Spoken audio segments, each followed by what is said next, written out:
Good morning, world. This is your trainer, Levi Goldel. I want to welcome you all back to episode 4 of the Flowcast. Where are we located today? We're here in colorful Colorado on my family's land with Donkey Hills Mountain Bike Park in the background. So what is this week's episode all about? It's all about mental health and mindset. So to kick us off, I want to give you a little quote to think about. Where our energy goes, our life flows, and thoughts become things. Think about that for a second. Where our energy goes, our life flows, and thoughts become things.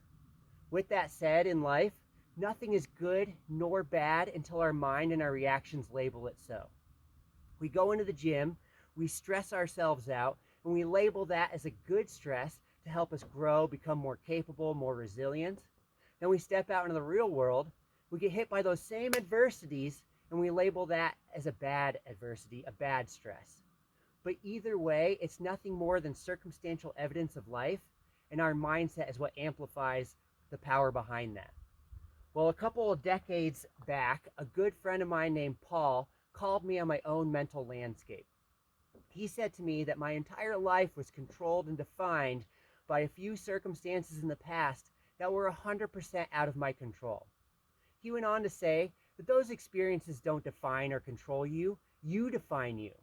He said, stop letting the uncontrollable control you. Isn't that why you exercise? Well, it was a little bit easier said than done.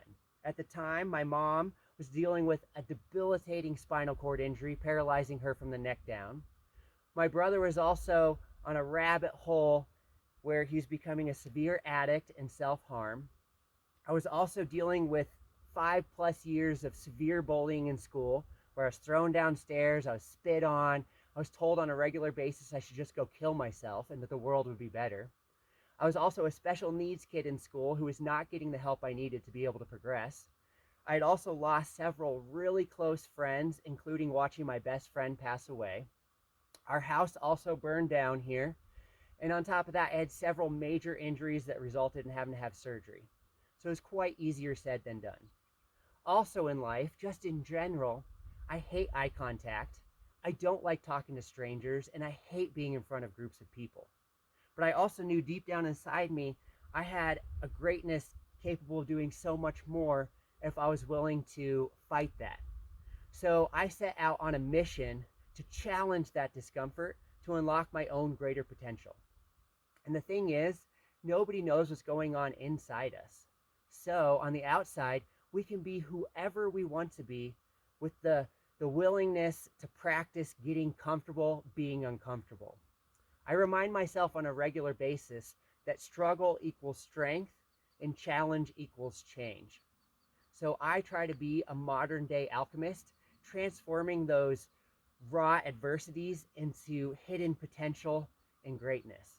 So with that said, it's like eating darkness and shitting rainbows all over the world. I try to tell myself on a regular basis, don't let it own you. You own it. And the thing is, it begins with one thought, one reaction, one step, one breath at a time.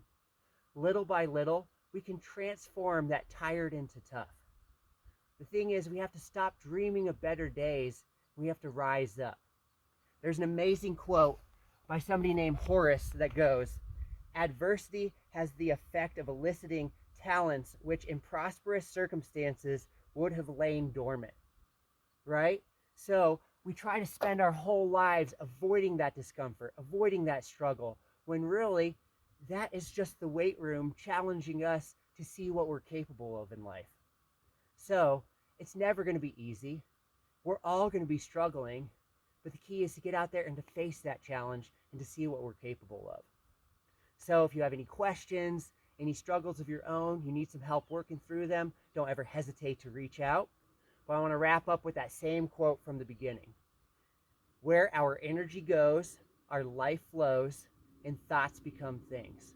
So you need to plant those seeds in your head.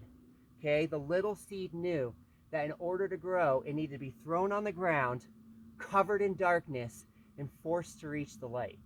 So sometimes we're not getting buried, we're actually getting planted to find out what we're really capable of. So thank you for tuning in. Don't hesitate to reach out if you need help. I'm always a resource. please share this with somebody that it might be useful for. Like, comment, subscribe. I'd appreciate that. And until next time, we'll see you later. High fives.